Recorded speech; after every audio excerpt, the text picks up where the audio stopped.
June 4th, 1742. Captain Thomas Franklin, aboard HMS Rose, began the morning as usual until 4 sets of sails were spotted heading easterly. 2 were merchant ships, another a schooner, and the last a snow. They struck up the British colors initially, but Franklin knew it was just a ruse. Sailing against the wind, Rose eventually ran aside the suspected interlopers when the Spanish ensign was finally unfurled. The ensuing British broadsides were so punishing that the snow was soon alone. The crew, outgunned, fought on for 4 hours before they abandoned their posts and hid, forcing the captain to surrender. The identity of that Spanish captain was none other than the feared Juan León de Fandiño, who allegedly severed the ear of British merchant captain Robert Jenkins in 1731, an incident used to fuel the ongoing war with Spain. However, Fandiño's capture generated little interest. The war in the West Indies had turned to disaster in 1741. The Spanish were more confident than ever, and were then preparing to invade the colony of Georgia.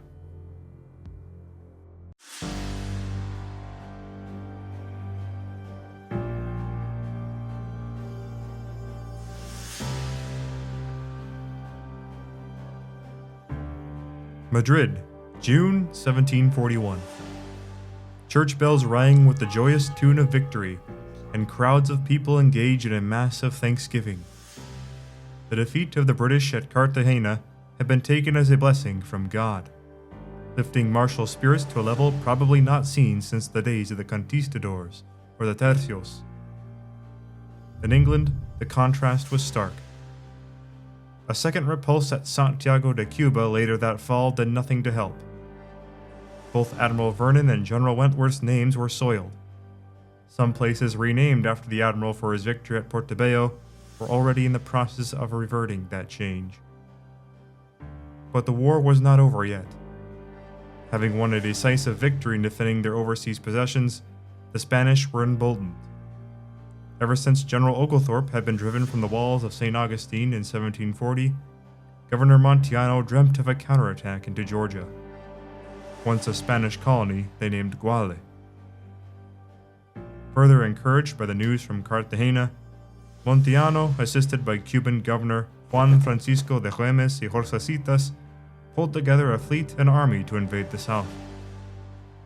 This force would eventually total 36 ships and 3,000 men, a substantial force in the West Indies at the time. However, it should be noted that most of the vessels were of smaller or mid-sized design, with the largest cannon being 12-pound caliber.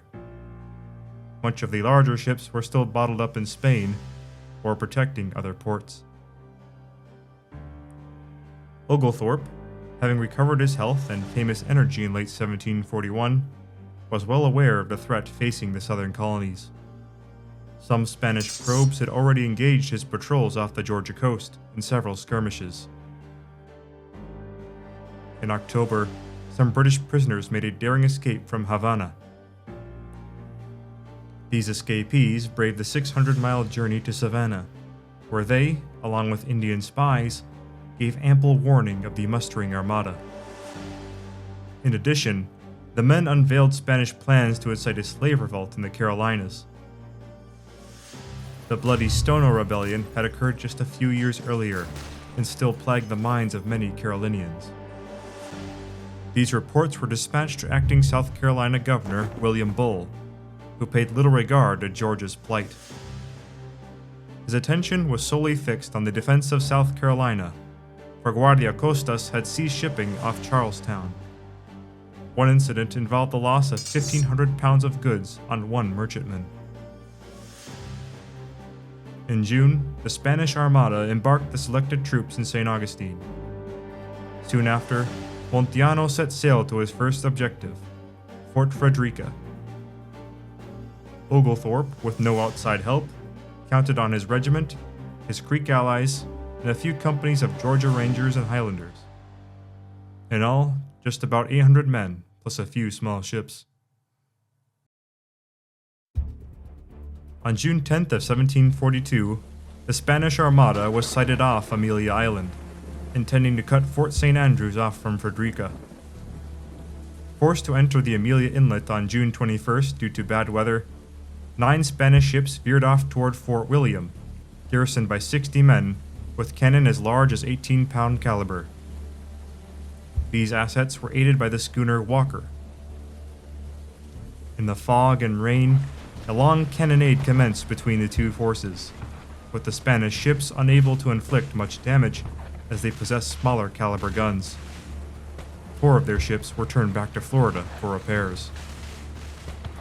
This skirmish signaled the alarm to Frederica that the Spanish had already arrived. Afterward, the remaining ships entered the Cumberland Sound.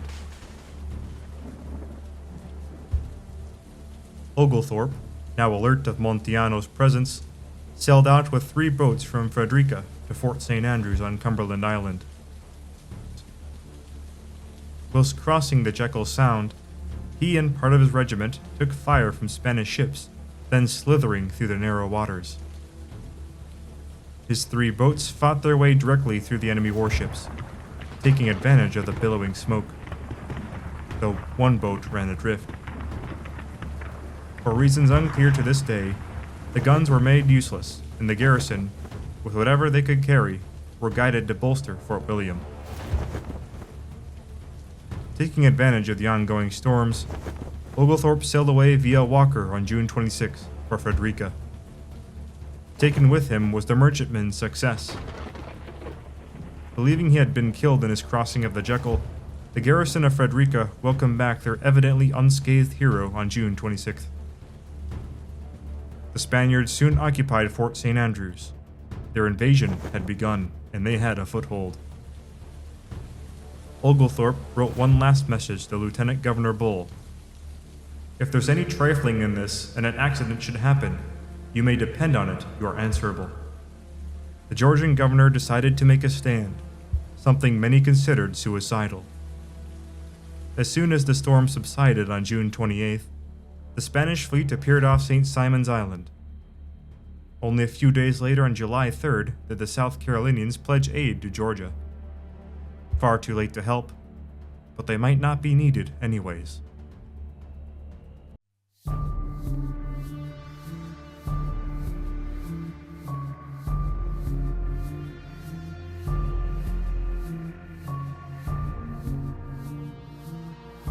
By July 5th, the Spanish fleet had crept through the narrow channels to their destination, St. Simon's Harbor, guarded by 3 schooners, 8 small boats, and a fort of the island's name. Cruising into the harbor in line of battle, the Spanish exchanged a brisk cannonade with the enemy, but their true intention was still Frederica. The battle with Montiano's armada lasted 4 hours. At one point in the fighting, the Spanish attempted to board the Success, but were narrowly driven off 3 times. Nonetheless, Montiano was able to silence the guns of Fort St. Simon relatively easily and with little loss. With the fort being made useless, Oglethorpe had the cannon spiked and the Union Jack lowered. With the garrison in tow, Oglethorpe withdrew up the narrow military road to Frederica. Afterwards, the Spanish fleet anchored in the Sound and occupied the abandoned fort with all its trophies. Fort Frederica's Roman-style walls were incomplete at the time, making the place insufficient to repel a major attack from both land and sea. However, the Spanish had vowed no quarter, essentially to put every Englishman to the sword, a threat not taken lightly, as Frederica was home to the families of Oglethorpe's regulars. On July 6, Montiano began landing the army on St. Simon's. After a long delay due to high winds and poor logistics, the Spanish had fully disembarked by July 7th. On the same day, 2 companies, totaling 115 men under Captain Sebastian Sanchez, were selected for reconnaissance in force up the military road. Oglethorpe was immediately notified of their presence by his watchful Indian scouts. Not wanting to give the enemy any foothold, he and Creek war leader Tunahawi immediately sallied out from Frederica with a mixed force of regulars, Highlanders, and Indians. This spot, a short distance from the very walls of the place, was known as Gully Hole Creek. Tunahaui's men let up a terrible war whoop. The Spanish, tightly packed on the dirt road, were taken by complete surprise as firing commenced on all sides of the column. Caught up in the thick of the fighting, Oglethorpe himself is alleged to have killed 2 Spaniards. Captain Sanchez took a blow to one of his arms, resulting in his capture. Tunahaui, wounded by a Spanish ball, returned the favor, fatally shooting the Spanish officer that fired it. When Sanchez's second-in-command was killed, the Spanish survivors broke, fleeing pell-mell down the road. The Battle of Gully Hole Creek was a small affair, but a sting nonetheless. Spanish losses were placed at 36, about a third of the reconnaissance. After pursuing the Spaniards a distance, Oglethorpe was noted by Spanish prisoners of an incoming attack at Frederica by sea. Concerned, he turned his horse around and galloped to the fort, only to discover that it was but a ruse. Instead of remaining in Frederica, he took time to gather reinforcements before heading back down the road. His second-in-command, Captain Sunderland, had ceased pursuit and took note of a perfect ambush site. A clearing, surrounded on 3 sides, bordering a marsh, that overlooked the military road. Sunderland determined that the Spanish would return with greater numbers from this direction. Thus, his men went to work posting themselves for an ambuscade.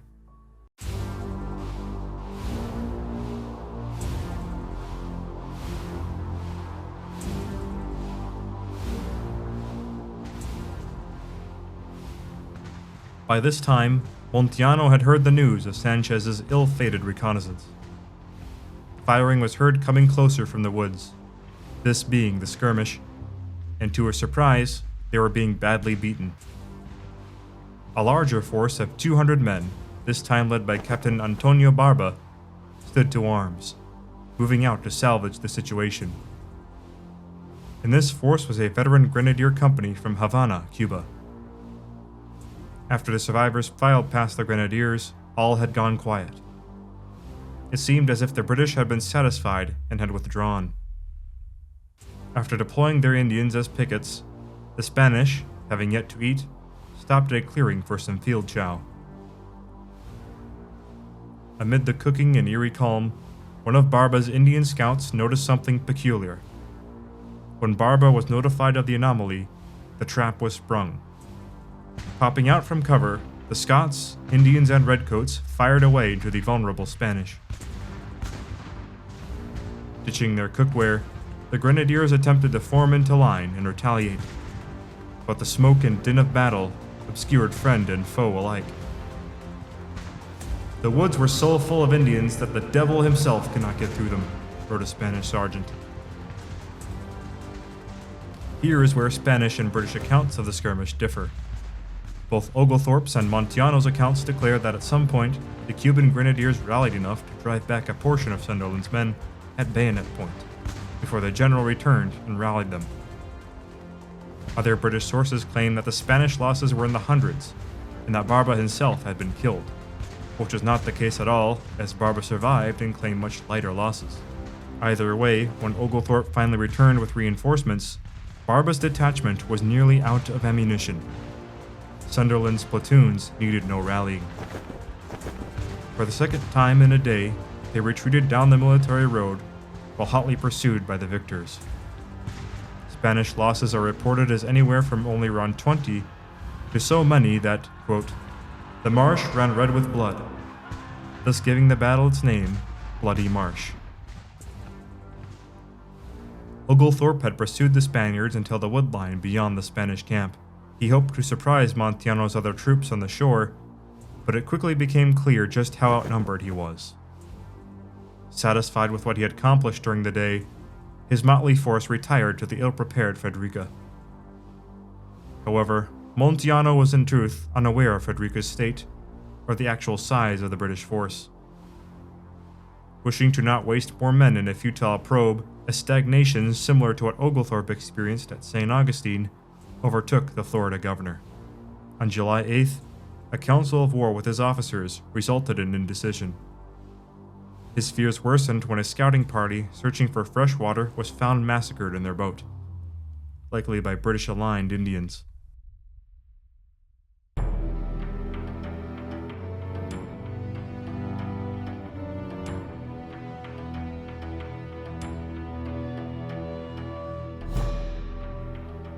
On July 9th, Montiano dispatched a few ships up the Frederica River in a third reconnaissance to determine if the town could be taken by sea. Once again, the allied Indians of Oglethorpe provided a timely warning. The general had all the fort's available cannon brought to the waterside battery and ordered them to wait until the Spaniards got within range. When they did, the British gave them a warm reception, enough to put the disheartened Spaniards in retreat. Although a minor skirmish, it reinforced Montiano's belief that Frederica was much more of a stronghold than it really was.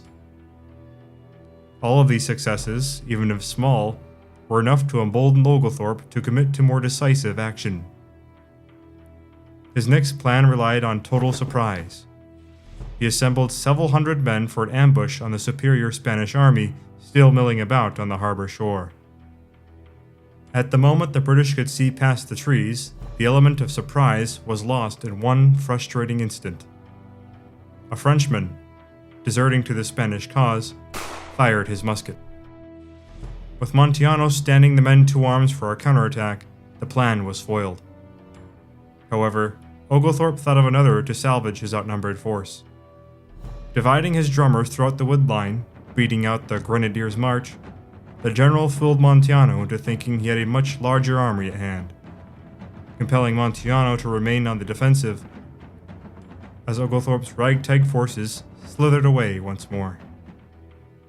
The Georgian's tricks weren't over. He plucked a Spanish prisoner out of confinement, giving him a letter meant for the French deserter in exchange for freedom. The contents instructed the deserter to inform Montiano that Oglethorpe's forces were weak, to hide that he possessed a superior army, and that he was luring the Spanish into an attack on Frederica, where they would be overwhelmed and destroyed. The letter, a sort of double psych, was instead taken to a Spanish officer and soon reached the eyes of Montiano. The Florida governor fell for the ruse, believing the Frenchman was conspiring against him with assertions that the British were weak. For this perceived treachery, he was soon executed. Montiano had been wavering for days.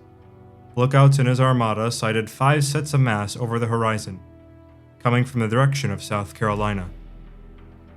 It is unknown who these really belonged to, and there is no record of them ever coming to Oglethorpe's relief. Montiano, however, believed it to be enemy reinforcements. He believed that the expedition had taken too long, and that his forces would be wasted if they tried to attack. His resolve shattered, an evacuation of St. Simon's Island was ordered on July 14th.